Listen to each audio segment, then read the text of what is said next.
So, for those of you who are not used to what we are doing, let me just quickly introduce myself. This is Alan Park, the head of marketing of AIX.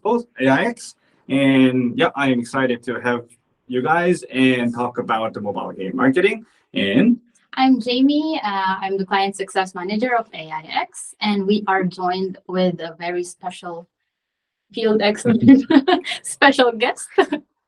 Hi guys, nice to meet you. Thank you for coming today. Thank you for inviting me. My name is Minki Lee. I'm CSO at AX. Nice to meet you. yep, Yes. I think most of you probably recognize his name since he has quite a big connection on LinkedIn. So please wave your hands if you are Send a reaction if you know Mickey. okay. Let's see how many people. Yeah. Good. Yeah, he's celebrating. Yeah. Somebody says hi, Mickey. Nice to Hi, talk. Marina. Yeah. Okay. So as we begin, if you guys are not used to listening to English, you can turn on the translation feature of the Google provides. So turn on the caption feature first on the Google Meet, and then put the translation on the page. And for your questions, you can use the Q&A feature of the Google Meet, or you can simply just leave the chat of the Google Meet. So we will have a Q&A session by the end of it, so that you can discuss about the UA and ASO and the Japanese game market in general, or anything else that you guys have any interesting ideas. Okay, so this is our agenda here. So to get started with, we will briefly, go on the time machine and talk about the Japanese gaming history. Yes, let's have a quick trip down the memory lane. Okay. So yeah, I think most of this will be very nostalgic for you guys. So feel free to send a reaction if you ever played this game.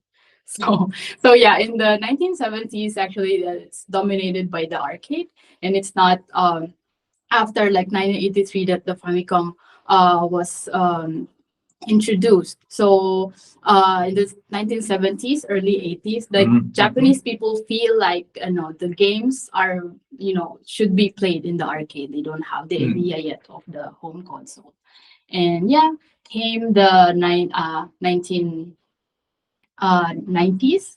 So because of the success of Famicom, there's a lot of competition already in the market for the home console. Yeah. And then, this is something I can recall. Yeah. yeah, I kind of remember this too. Doing the research really brought memories too. Yeah. And yeah, it makes me feel like I'm old. It feels like it's only 5 years ago. Did I just reveal my age? Anyway, yeah, so the early 2000s, so Nintendo is still there, very strong, and Microsoft also joined the market, and then Sony was very strong with their PlayStation, and also released the portable, the what we call the PSP nowadays, and yeah, on the 2010s. As well on the next slide. So PS still very strong in the game, and there came the Nintendo Switch, which we all know now, which is very strong because they were able to play it at home and also outside of the home as well. So what can we say about this? So let's talk about the history of the PC and online as well. So during 1996, actually, is the first online game. So do you guys remember or played this game, Diablo? Well, not Diablo 1, but Diablo 2 expanded version. I kind of remember it in the early 2000s as well, actually. But I was living in Korea back then, and my mom wasn't happy with me playing Diablo 2.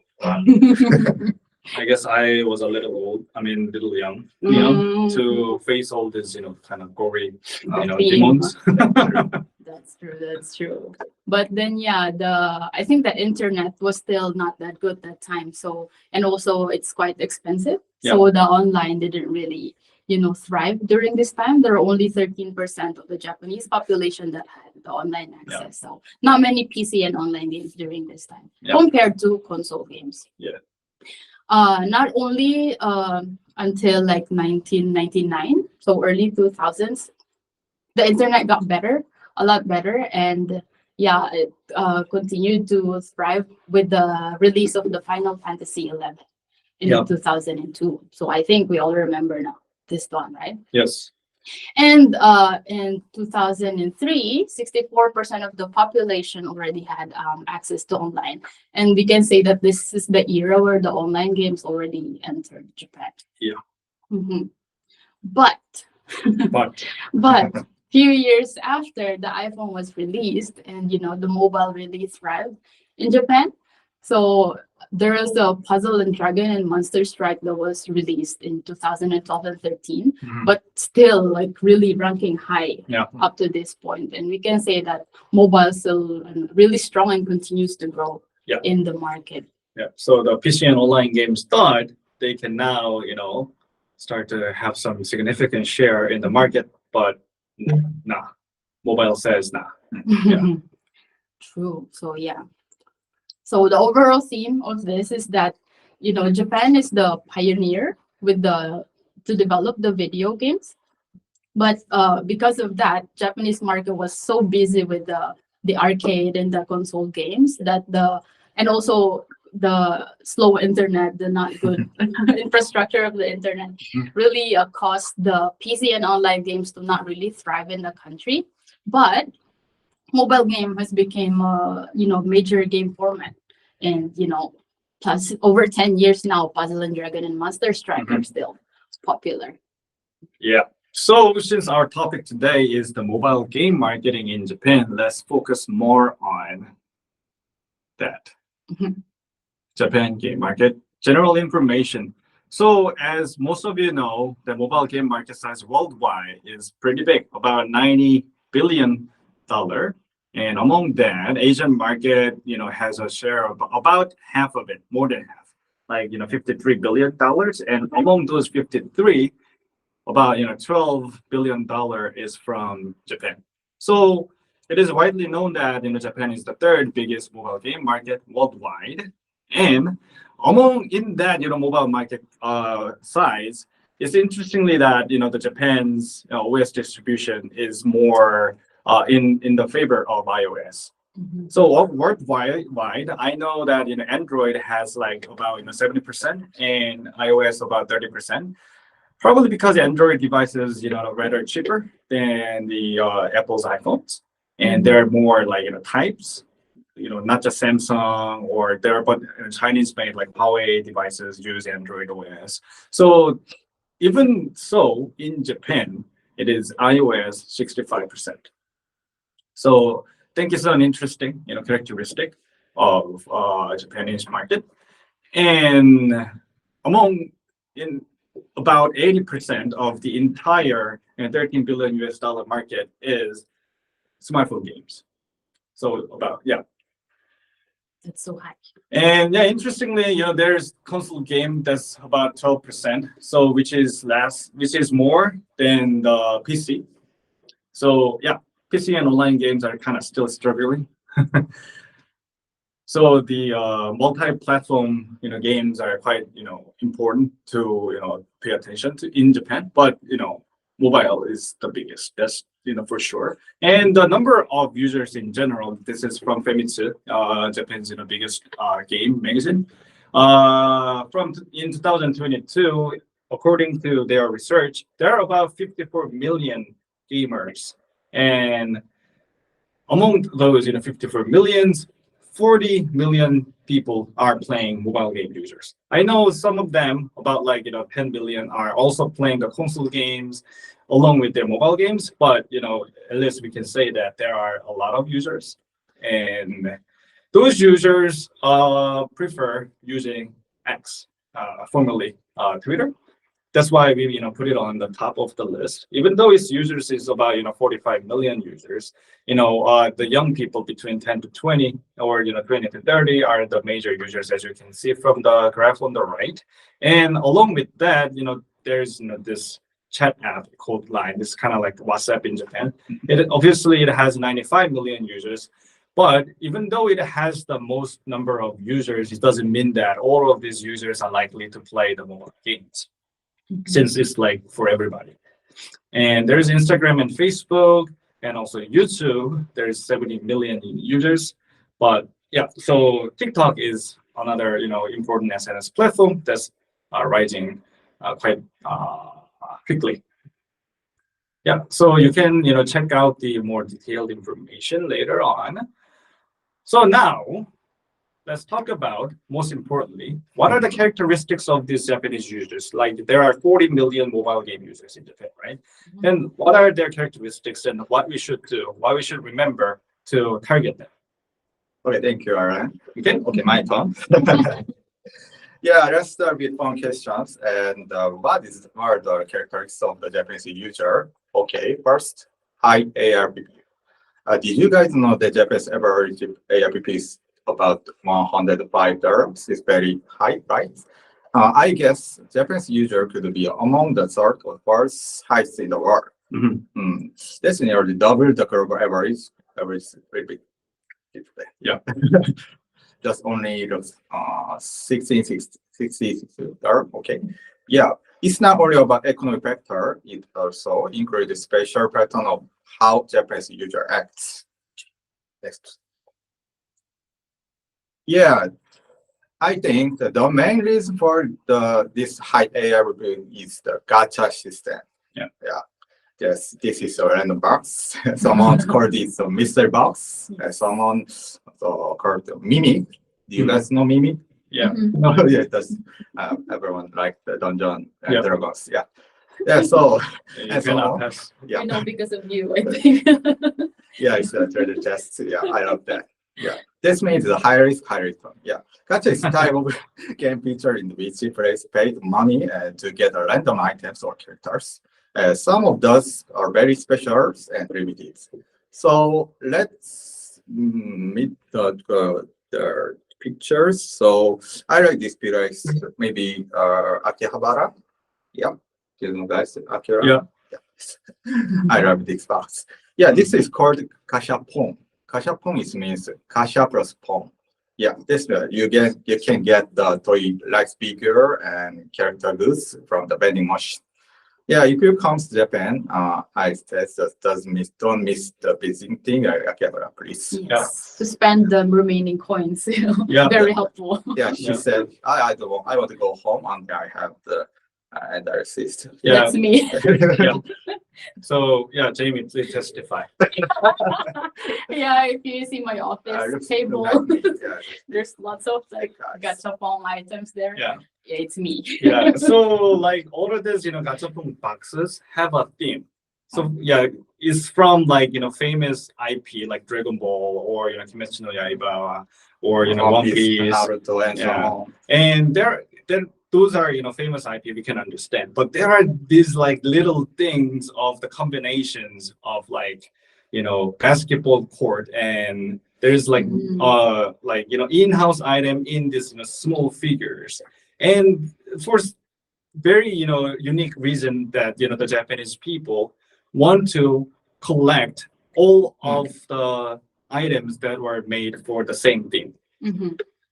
So that's why this image in the center well depict the culture of the gacha system. And the reason why we view this is maybe causing the high ARPPU in Japanese system will be shown Okay, in the let's next slide. Mobile games. Yeah, in gacha, the best item are rare, with chance are as low as much as 1% or less. It Mhm. means high risk, high return. I said. Yeah. Yeah. And in gacha, It's a new bit high risk. okay. New characters sometimes show up for the leader, and you have a chance of getting them only 10 times. There's limited items, so it's quite risky. Yeah, I think I'm the user. Yeah. Yeah. I mean 1% is a low possibility, but they still buy it because they want them. But there's selling like the guarantee in these games. For examples, if you do the gacha just 10 times, you are guaranteed to get top tier characters Mhm. like this. Like Awesome. this Mm. and this. But yeah, So you think, you may think that, the games are being nice to the users, but the ceiling to reach that, guaranteed row, guess how much money you need to spend? Average is like about at least $200, Well, right? Like it really depends, on Yeah. the games, but from my experience, yeah, it's about that. So, yep. So having users spend literally a lot of money on this, gacha based online and mobile games in Japan. Yeah, for user, it makes user come back to your game and think a few more tired tries to get could get them more big prize. So we discussed about the seasonal issue in last hour, coffee break, the Sakura adaptation. So like it does make the seasonal issue more important for these mobile games in Japan. So it makes excuses for these games to open a new event, create new character, new equipment to offer another gacha. So So if that I do one more sample Yes. time, I guess. Yeah. And usually those items and characters are exclusive.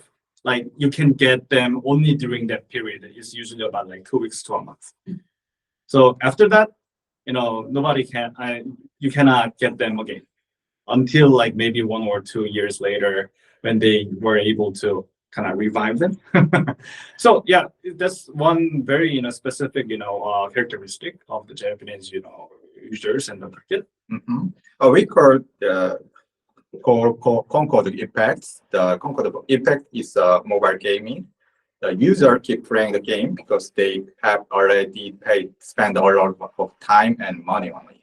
So that's why we can stop. Yeah, they can stop even if they want to. So Yeah, they think they should. they think so. So Yeah, they but- say if I draw the 10 more times, I have spent so much money, in this game. So the gacha system and the Concord effect is in a synergy Mm. against the gamer users, again, gamers. again, but- and come back. Yeah. Times. Yeah. So that's why Puzzle and Dragon and Monster are still top 5, revenue rankings. So nowadays, Yeah, this, very amazing. this chart is from 2023, Q3 and Q4. Mhm. And remember when this was released? 2012 and 2013. Yeah, Oh, I never seen these games before. Wow, amazing. So that's one of the peculiarity of the Japanese, gamers. Yeah. So why Japanese people love puzzle and simulation games? So I think, do you guys think Japanese workers very busy? Do you think the Japanese workers very busy? Yep.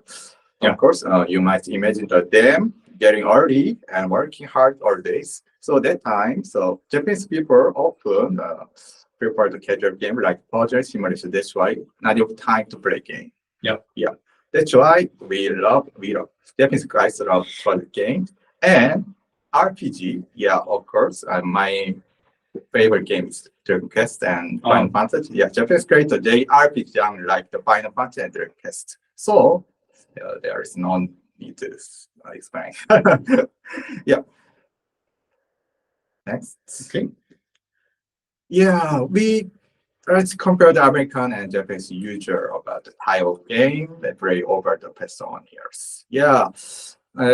We can find the American user prefer adventure, combat, shooting, but Japanese users not. But Japanese user loves of the game, combat and shooting like Apex Legends, Street Fighter, Tekken, and so on. But I said Japanese people nowadays not have time to play game in their home, so that's why you love casual and puzzle.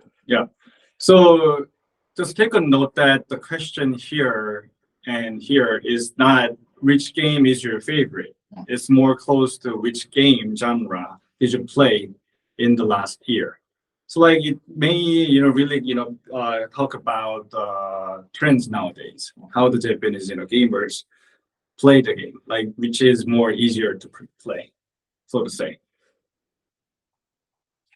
Yeah. So thank you, Mingy. So that were some interesting characteristics of the Japanese gamers. So based on that, what should we do to obtain them? Hmm. That's the important question to us marketers, right? Mhm.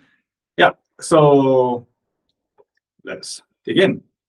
So let's first talk about the user distribution based on their playtime. Hmm. So there is core, that's about 2.5 million users who play games more than 2 hours daily, and playing at least two to about like four and even more titles.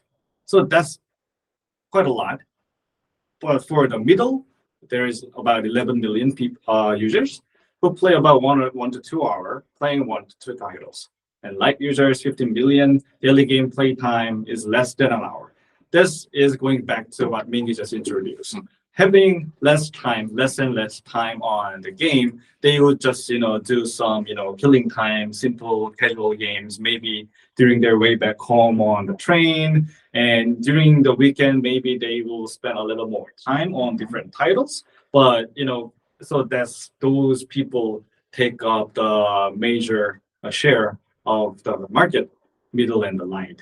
And general is, we can say that it's like non-gamers, but we can say that they sometimes play the games, sometimes they don't. So take them as those who do not play the games like on a daily basis. Yeah, so let's find out how each category of the game users behave. So how they find out the games they play. For the core and the middle users, both app stores. I find it kind of interesting because I thought the core would be something like web magazines or more like game specific platforms, but it was app stores.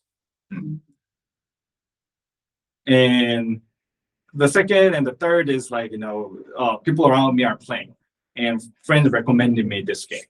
Yeah, and then the game website.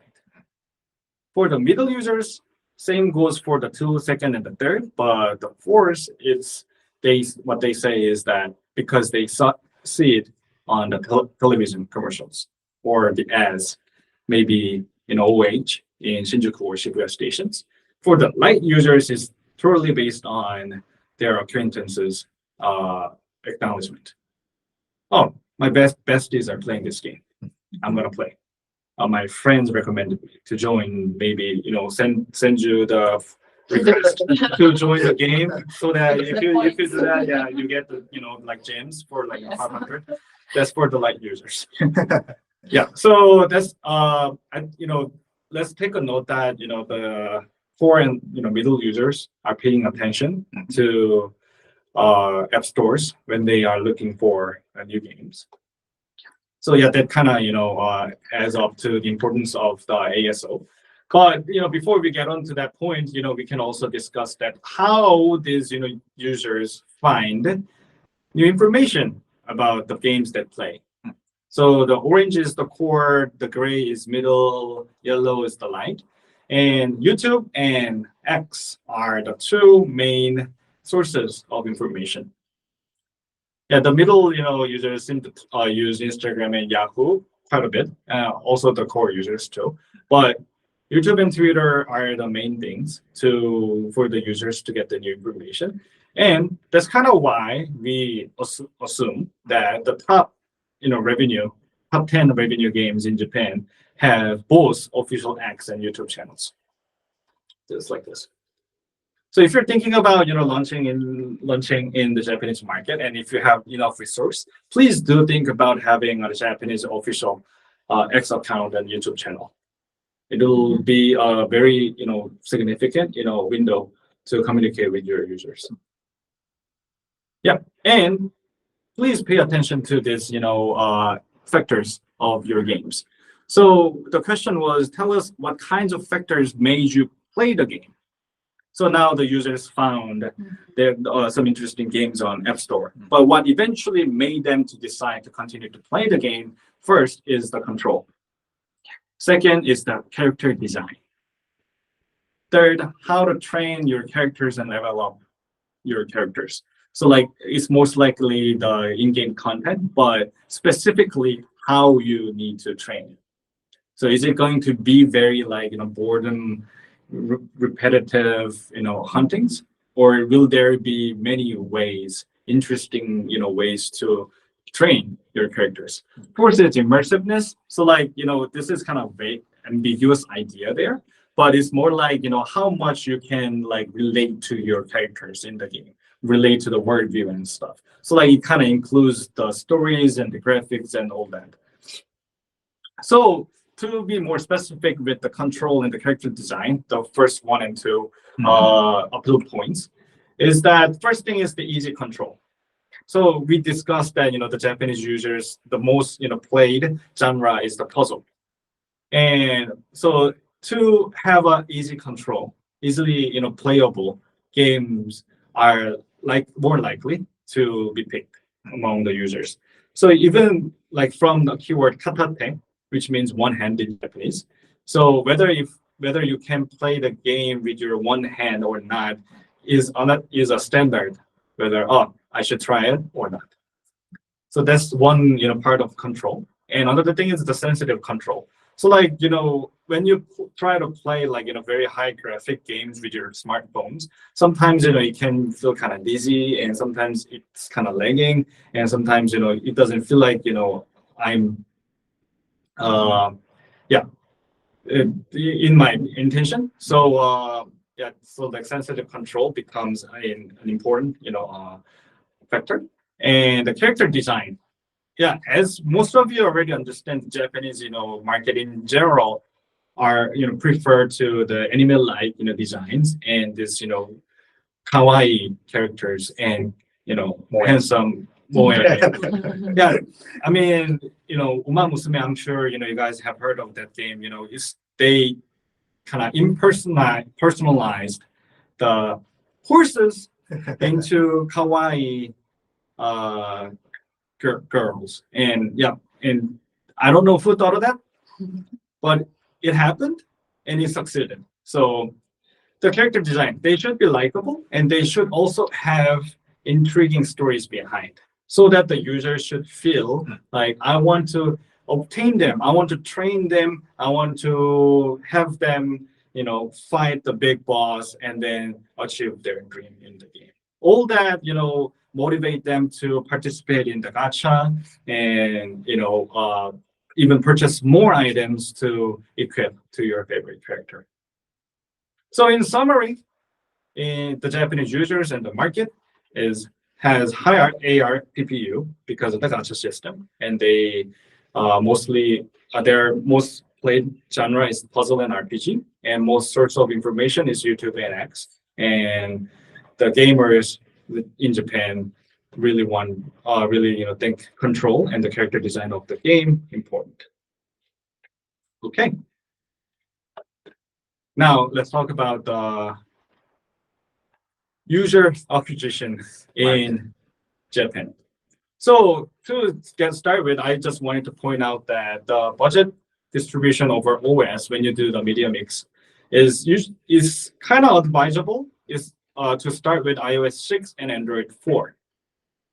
As we discussed, there are 65% iOS users and only 35 Android users. Yep. And also the Japanese local media, the ad spaces and networks have a little better like targeting algorithm and the system in favor of iOS, because they don't feel like the needs to invest on the Android, because they know that most people will just use Google JC, because the Android in Japan is just heavily Google, and as long as they have succeeded in the JC, they have most success. So that's I think pretty interesting, and that's marketing strategy scheme for most Japanese mobile games too. They not just they don't, when they plan, they don't start from the point of launching. They, for the furthest from the like 30 months prior to the launch to 1 month, they prepare for the marketing for the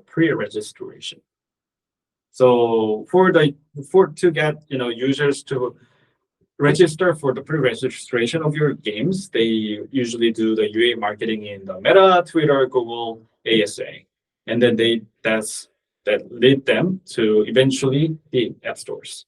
They do create LP, but their landing page also leads to the app stores eventually.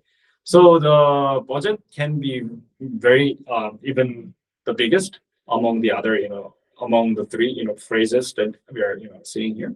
But about 10 million yen to 50 million yen would have you about 100,000 pre-registers if you can do the right marketing. And during the launch, about 1 to 2 months, this you can try a whole lot of different types of media. Yeah, and for the follow-up after like 3 to 4 months since the launch, it's important to use the retention focused UAs. Yeah, so among different categories, we have about average CPI among different categories. Core strategy, a heavy like strategy based games like Rise of Kingdom tends to have higher average CPI.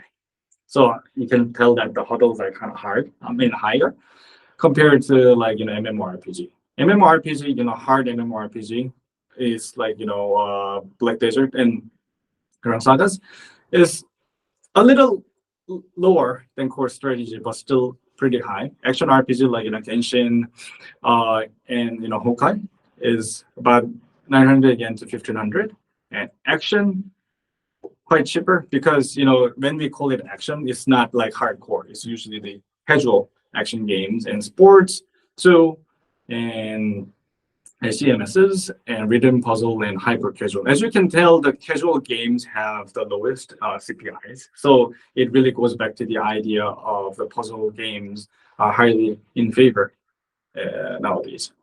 So the media share of Japan, Google is biggest, and there's others, and the others include the Japanese local media, such as Afio, Unicorn, Titleist, Apier. Apier isn't, technically not the Japanese local, it's from Taiwan, but yeah, it's widely used in Japan, and iMobile, CDAP, and Jux. Next biggest, market share is X, and Facebook, ASA, and TikTok. Surprisingly, Line and Yahoo are not that big. Can you share some stories behind Line and Yahoo? Yeah, before Microsoft launched the mobile game in Japan, so they want to set the mobile advertisement in lines, but it's very too expensive CPI, maybe double, triple. Yeah. So yeah, that's why I don't want to recommend to the videos. So that's why too many people use this video and service. So that's why it's hard to target the users and Right. yeah. Yes, too. Thanks for sharing. That's important because, before I came to Japan, my kind of prejudice against, Japan was that, they're only using Line and Yahoo, Yeah, but coverage is okay, but it's too expensive CPI. especially for mobile games, right? Yeah, HR. If your product is something else, then, we may really think about Line and Yahoo again. But for mobile games specifically, Line and Yahoo tend to have higher CPIs, so lower media share. So this is some recommendation of the Japanese local media. APO is really good for getting new users. So you're welcome to try using it during your registration period. And both new acquisition and retention, Unicorn can be used. And this media is specifically good for video ad because the Google and YouTube has many video ad spaces, right? But Unicorn also can put the ads on the spaces that YouTube and Google cannot place. So if you're really trying to dig in deeply into the Japanese users video ads, Unicorn is your top priority. Titleist, specific billing ad network, is good for specialized in retention and has the largest enough video display. So I think to get the users back to your game, Titleist is media that you can try.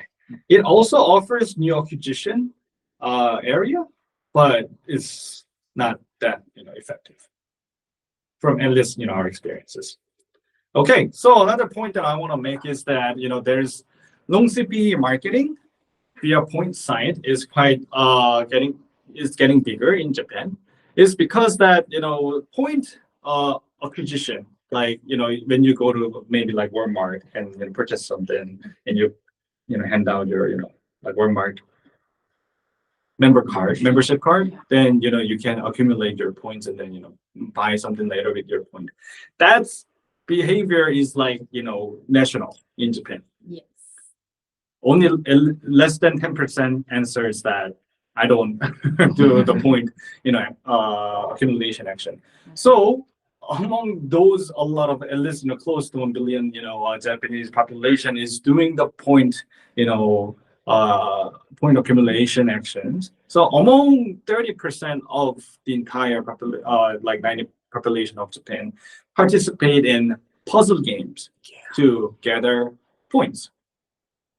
Yeah, besides the shopping. So there's like questionnaire, participate in survey, you get a point, that's a lot. But puzzle game is on the second.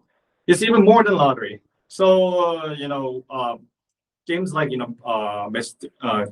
Royal Match here. The Sensor Tower provided this case study that where it experiences 250% install increase and the revenue increase in about 600%.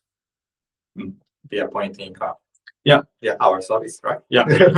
Point income is our point site platform. But sadly it's like Japan exclusive. But you guys can ask us if you're really interested in trying this long CP marketing. Okay.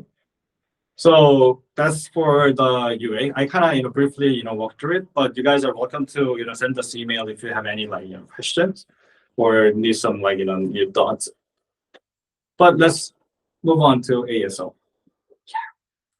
Yeah. So let's talk about the language for a second, because ASO involves keywords. So imagine you are trying to translate or localize children. But ta-da! There are 3 written forms in Japanese: kanji, hiragana, and katakana. Whatever the heck that means, there are 3 written forms, and each form can work as a different keyword and can be considered as an important keyword. And for this children specifically, can be written in kanji, ko, tomo, yeah, ko, tomo. But sometimes these kanji keywords can be broken into kanji plus hiragana. This can also be a significant keyword. The little just language background here is that the domo kanji here, this Chinese character, when it is used individually, it sometimes means like enslaving. Yeah. So back then, children were really small, so they kind of believe that the children need to serve. So yeah, that's why nowadays people don't want to say use the Chinese characters. So instead they put the hiragana. So and just the all hiragana forms can also be a significant keyword, because when they type with their phone or on their web, they have to start with hiragana, and they have to click spaces and enters to change into the Chinese form, the kanji forms, right? But clicking buttons are too much work. Yeah, so they just type in the hiragana, so it becomes notable keywords. Just to for more reference, it's you type it in and then you click the suggested keyword. I think they would know in English, there would be a suggested, if you type a little bit and then it will show up, something like that. So yeah, it's additional work. So hiragana becomes an important keyword. Yeah, and there is katakana only. when it's usually for the borrowed words, for like kids, keys from keys. Yeah, and when you want to like emphasize, as if all caps.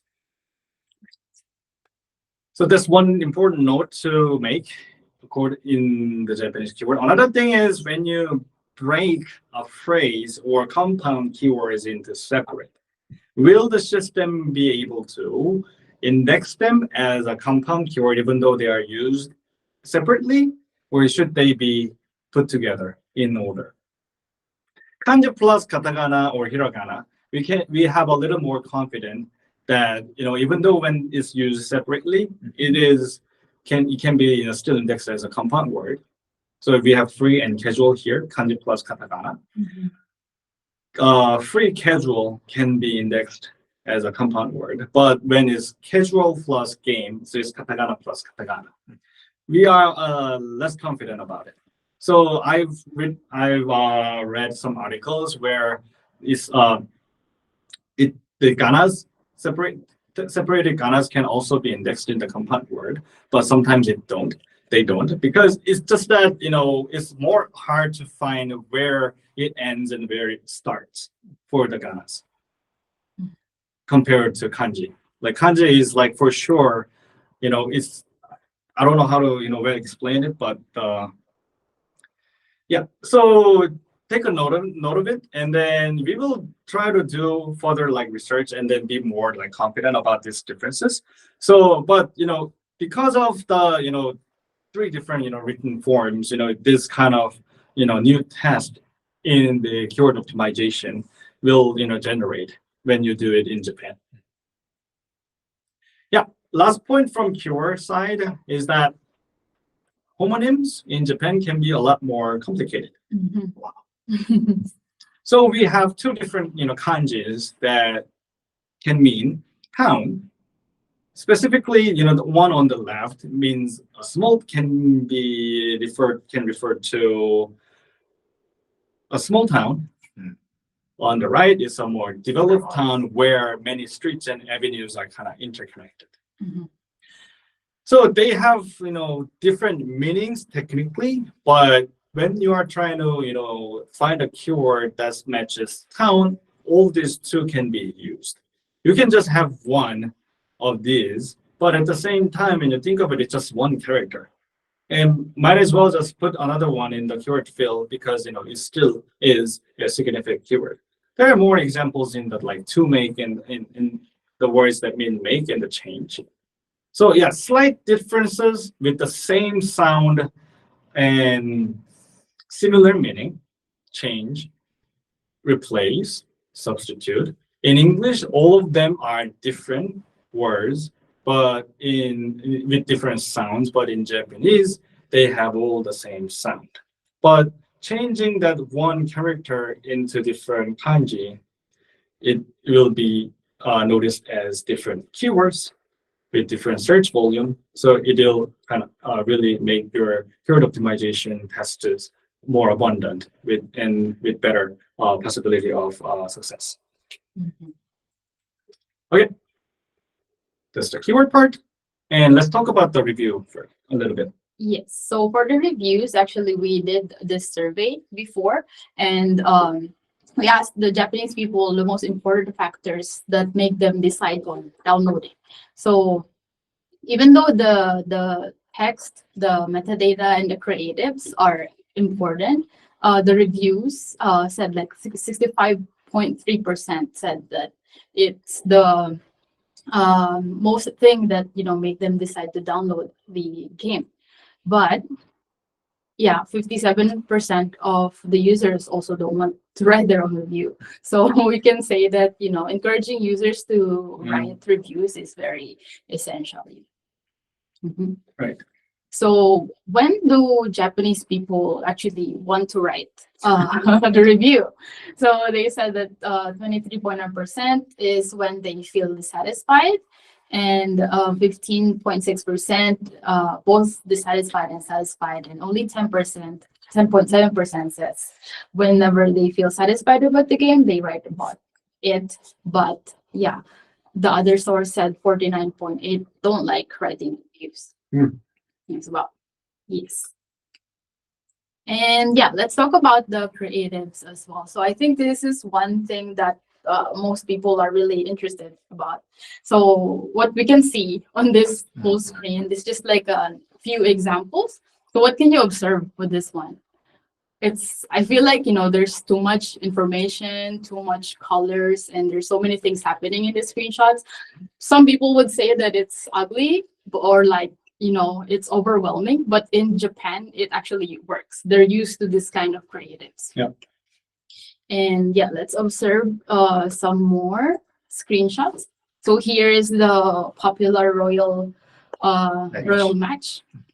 So we observed the US and the Korean listings as well. So they did just like an in-app screenshots, in-game screenshots. Yeah. But in Japan, they felt the need to put more text in it and also put the instruction on how to actually play the game or win the game, which is very interesting.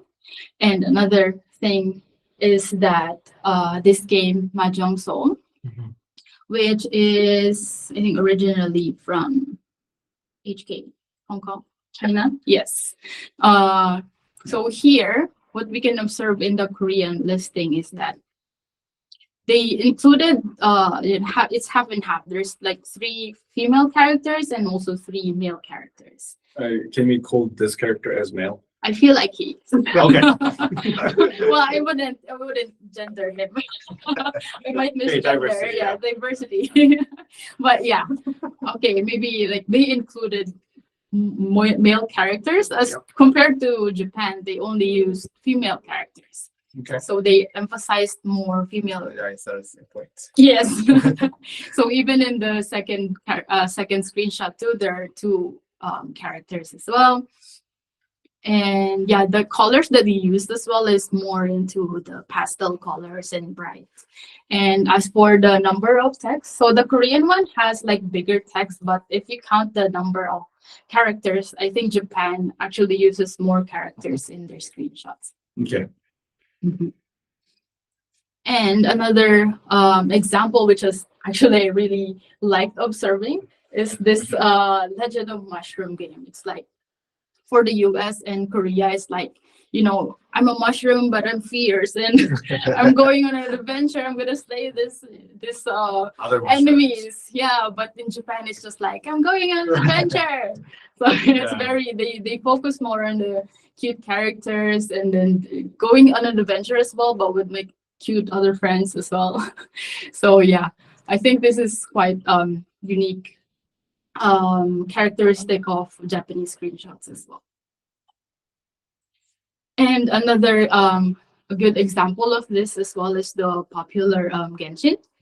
So in the US and Korea, they didn't bother changing anything. So it's just the localization of the text. But for Japan, they changed the 3rd until the 6th screenshots into like more. They chose more of the kawaii, cool characters, and also if you zoom in more, these characters are actually having a smile. Whereas for US and Korea's screenshots, I think they chose more of the cool characters and like how serious look. That's true. So yeah, just to help you guys more on getting more inspirations in the Japanese creatives. So we do recommend this ASO tool called ASO Index, which is available in you can search in the US App Store, Korean App Store, and also Japanese. So it's really easy to look for inspiration. So you can just type in a keyword, maybe RPG or like casual game, for example, and you will see the top ranking apps in this keyword. And you can also just browse in one page the creatives. And also keywords is also possible to search. So probably, it's one of the most difficult thing is to find keywords in the language that you don't know. So I think it's very helpful if you can, find these keywords from the competitor in the first place first. So you can see what competitors are using, what are the valid keywords, and so on and so forth. So we do recommend ASO Index. And this feature is actually free, by the way. Yes, App Explorer. Okay. Okay. Okay, so that has been what we have prepared for this session. So let's take Q&A time. So first of all, we had questions prior to this meeting Mhm. from Mariana, I think. Yes. So she asked us, what are the peculiarities of the Japan and the Japanese marketing in general? So, but I think, like the ARPPUs and the gacha systems and the love of the puzzle and the RPG and, just playing the same game over like 10 years, all of these things, I think, is peculiarities. Like, as Mingi said, it's really, really hard to see a game that maintains their top chart over 10 years. Mhm. Especially if it's like mobile game, there are so many like competitors getting launched not every year, like every month.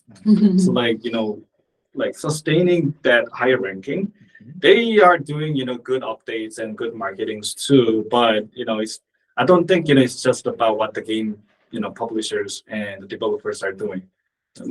More of it is from the characteristics of the Japanese users, I think. Mhm. So should we go through the questions? Sure.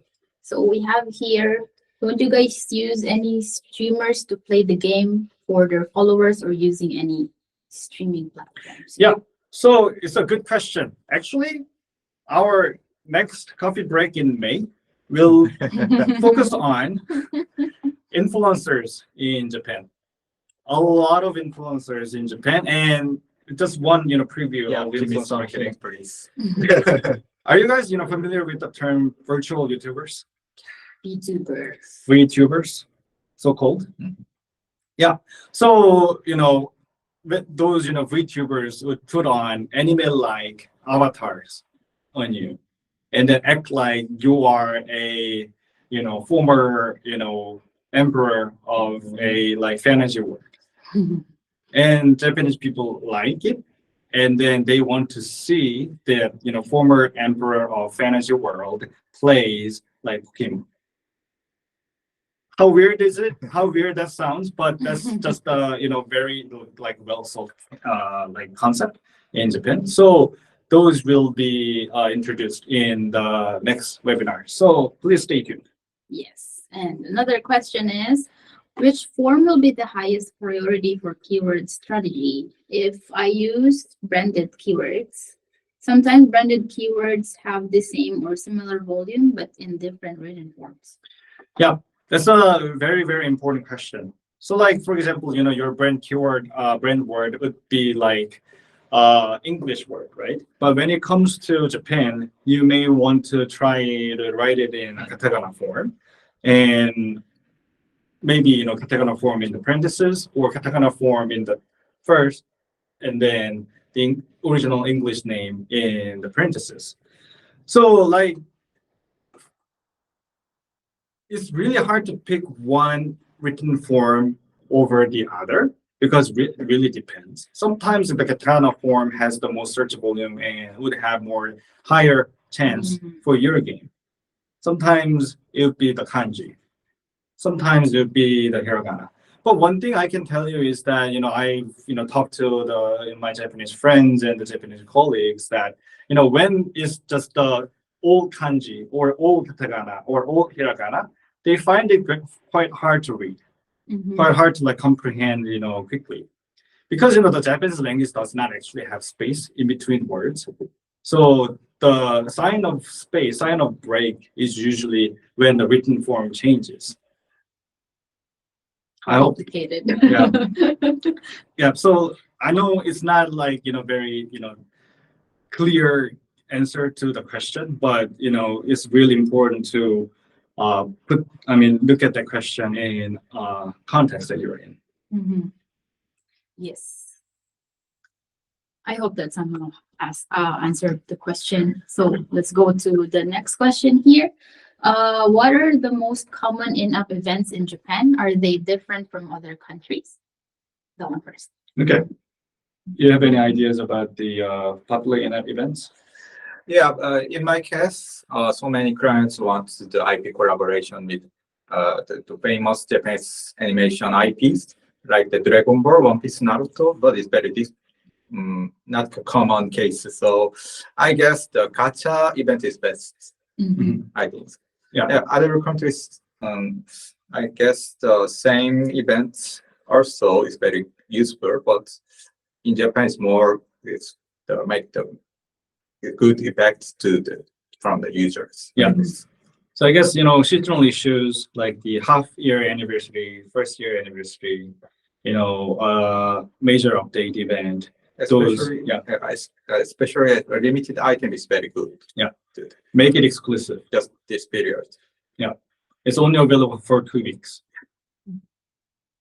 You make the top revenue graphs. Yeah. Maybe. Right. So, okay, next question is which colors are Japanese audiences more engaged with? I think it would really depend on. On the Mhm. It's your brand color is the most engaged color, I think. I think so. Yeah. Don't try to make your brand into what the culture is known to prefer. Even though it might be so, the users are really, keen to looking at something when they find something new. They want to know what is it about, what's its identity, what is its own charming point. Mhm. So yes, Japanese culture likes anime like characters, and they like Sakura. So we may say that pink may be the color that they would like to engage the most during the Sakura season, maybe during the March and April. But would that continue throughout the year? It's hard to say. If your brand identity, if your main character has a pink hair, maybe it'll work. But if not, I don't think it's advisable to change the color into whichever color the Japanese users in that particular category most prefer. I think really emphasize your brand identity and the charm points of it. And if you have among your brand if you have something that seems like it's going to appeal to the Japanese users more, then you can try it. So for example, there are Marvel, there are Spider-Man, Iron Man, Hulk, Captain America.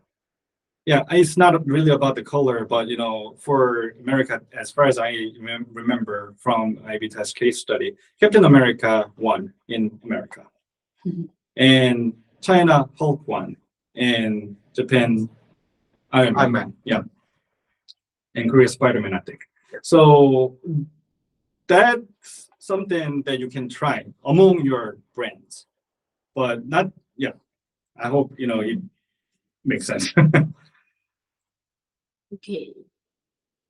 So we don't have questions anymore at this point, but yeah, in case you guys want to, and also we don't have I that think much so. time as well. It's already 7. So if you guys still have questions in mind, feel free to scan this code or just send us an email on mkt@aixinc.io. And yeah, the people who ask questions also, as promised, we will be sending you guys a free performance marketing audit in Japanese and Korean markets. Yep. So we'll be sending you emails. Yeah, upcoming events. Yes. The last thing I want to announce is the upcoming event in May. We'll talk about mobile game marketing in Japan again, but we will focus more on the creatives. We talked about the screenshots, but creatives in general and the influencers and what are some popular ways to do the branding and the overall marketing strategy and the framework that's widely used in Japan. So please stay tuned. I hope I get to meet you again in May. The specific date will be announced soon. So amazing, guys. Thanks for joining us. Hope you guys have a great day. Talk to you soon. Yes, talk to you soon. This has been AIX. Thank you so much. And please, clap for our, special guest, field expert Mingy. And Thank you, yeah. guys. He's not an AI. Thank you, mom. All right. Bye-bye. Bye. Thank you so much.